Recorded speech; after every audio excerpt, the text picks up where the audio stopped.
How's it going, everybody, and welcome back to Just Nobodies. I'm your host, Ryan. And I'm your host, Daniel. And today we're going to be talking about Encanto. Woo! Yeah, so today we're going to be breaking down the top 5 theories about Encanto. All right, let's get into it. So one of the biggest questions of Encanto is, why doesn't Mirabel have powers? It's definitely one of the biggest mysteries of the whole movie. Right, so we see at the beginning of the movie, she doesn't get her powers when she's 5 at her ceremony. But there was a crazy theory on Reddit that the reason why Mirabel doesn't have powers is because she's not supposed to have powers. This theory is a good one. Yeah, so the theory is that Mirabel is actually supposed to be the next leader of the village.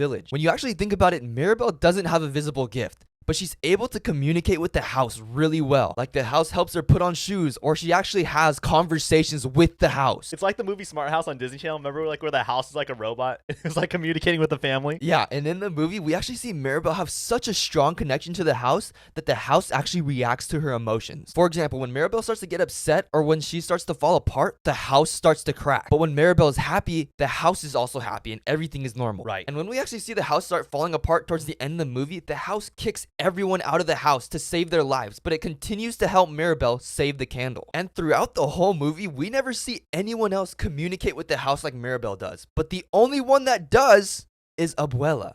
The only other person to not have a power, just like Mirabel. So this really shows how Abuela and Mirabel are super connected, even though in the movie they want you to think that they're polar opposites. Same, but different. Yeah, and another crazy detail is when Abuela walks out of her room, the room directly across from her is Mirabel's room, which is showing exactly how much they mirror each other. Yeah, I never realized that until you told me. Yeah, so the theory is that since Mirabel's mom can only heal people and not stop death, Abuela will one day pass away, and someone will have to be the new leader of the village. And that new leader will be Mirabel, and Mirabel will be the new head of the family because Mirabel was the only one that was able to reunite her entire family, including Bruno, and she was literally the only one who was able to make the family whole again, which is why she would make the perfect leader. I really like that theory because, you can tell that Mirabel has a bigger purpose than she even thought. Right, so next is a crazy theory about Casita, the magical house. I feel like this theory makes the movie even better. Yeah, so in the movie, we see how Casita is not just a magical house that helps with chores and stuff like that. It's actually more than we think it is. It's literally able to communicate with Mirabel and have emotions and have a personality just like a human would. So the theory is that the magical house is actually the living soul of Pedro, who is Mirabel's grandfather that sacrificed himself for his family and the village. Because when you really look at the details, the candle got its magical power right when Pedro died. And then right after that, the magical house formed. And what's crazy is the personality of the house throughout the movie does not seem childlike or immature at all. The personality of the house is actually very mature. We even see Mirabel ask the house for advice and guidance, as if it were someone older than her. We even see it in Antonio's ceremony that the house is playing with the kids, like it's making the stairs into slides and it's like catching hats. And we also see that when Camilo acts like Dolores to get more food, as if it was his parent or grandparent like punishing a child. And we know that the house secretly tries to help Mirabel find her way to Bruno and find out who he is and where he is, because the house knows is the only way to keep the magic, the family has to be completely together. And when you really think about it, that's exactly what Pedro would want for his family. I think it's a really good theory because you can see like Pedro lives on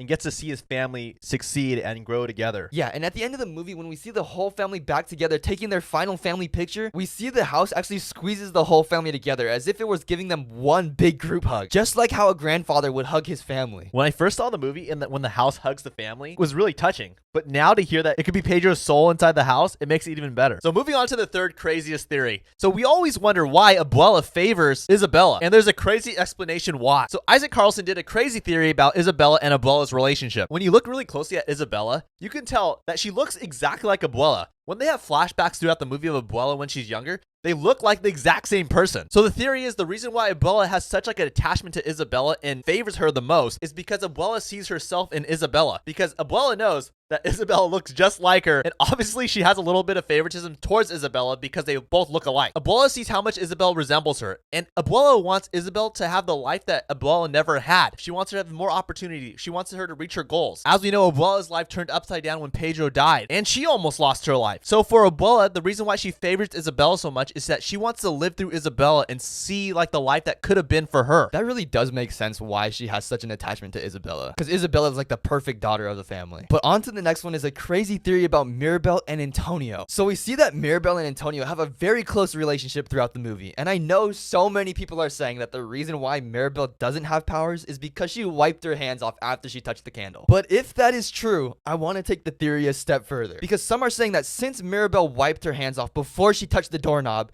She actually wiped the magic powers on herself. And that's why she has more of an internal power instead of an external power. So that means if Mirabel has magic, the theory is that she's the one who gave Antonio his gift. So remember, right before Antonio's ceremony, Mirabel gifts Antonio a stuffed jaguar. But it's almost like Mirabel knew that Antonio was gonna have the power to speak to animals. And it just so happens that the jaguar is the animal that Antonio's like riding on in the movie and is like his best friend. And the jaguar he communicates with looks exactly like the one that Mirabel gave him. So by Mirabel gifting him the jaguar and having her internal gift, she's the reason that Antonio has the gift to talk to animals. I like this theory way better than her just rubbing off the candle's magic on her and calling it a day. Okay, so up next, for everyone who missed it on TikTok, there's a crazy hidden detail in Encanto that I think everybody missed. This one will blow your mind. So if you look in Bruno's living space, we see that it's really messy, but if you look closely, you can actually see in the background, there's a boot with dirt and a little plant growing out of it. And literally the only other time we see something like this is in the movie WALL-E, where WALL-E saves a plant that looks like it's in the same exact boot. And we know in WALL-E that that plant was actually the reason why everybody came back to Earth. So the theory is the reason why Bruno has that plant is because since he could tell the future,